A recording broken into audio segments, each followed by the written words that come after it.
রান্নাতে না বেশি তেল টেল দেখলে একটু কেমন যেন গাটা শিরশিরিয়ে ওঠে। সবার বাড়িতেই পেশেন্ট আছে, তো আজকে আমি তার চিকেনটা বানাচ্ছি একেবারে জিরো অয়েলই বলা যায়। তো আমি প্রথমে যে দেখলেই তোমরা গোটা গরম মশলা, ডুমো ডুমো করা পেঁয়াজ এসব দিয়ে, আর বাটা মশলা ছিল পেঁয়াজ রসুন আদা টমেটো সব কিছু দিয়ে এটাকে ভালো করে ফ্রাই করে নিলাম। আর এখানে চিকেনটা আছে, চিকেনটা দই জিরে গুঁড়ো ধনে গুঁড়ো আর নুন হলুদ দিয়ে ম্যারিনেট করা আছে মোটামুটি 1 ঘন্টা হলো। ব্যাস কিছু না, সিম্পল হয়ে একেবারে। এরপরে এটা দিয়ে দেবো এটাতে।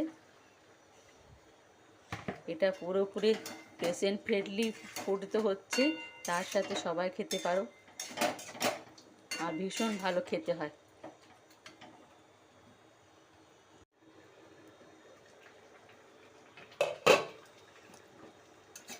কম আছে, আমি ঢাকা দিয়ে দিয়েছিলাম, এতে আলু পেঁপে একসঙ্গে দিয়ে আর পুরো কষে নিয়েছি। পুরো ব্যাপারটা ভালো মতো কষে গেছে।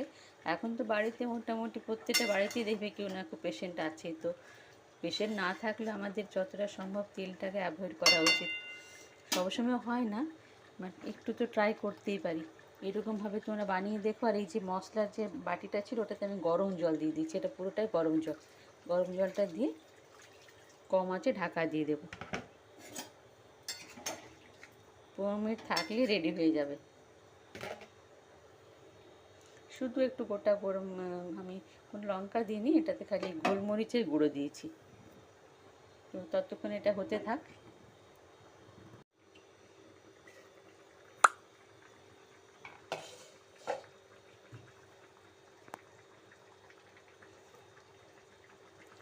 খুব ভালো ফ্লেভার এসছে।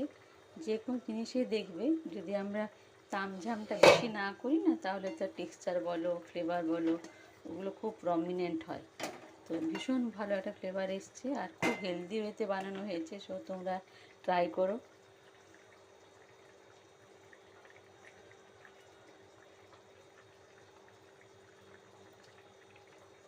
সবাই খুব ভালো থেকো।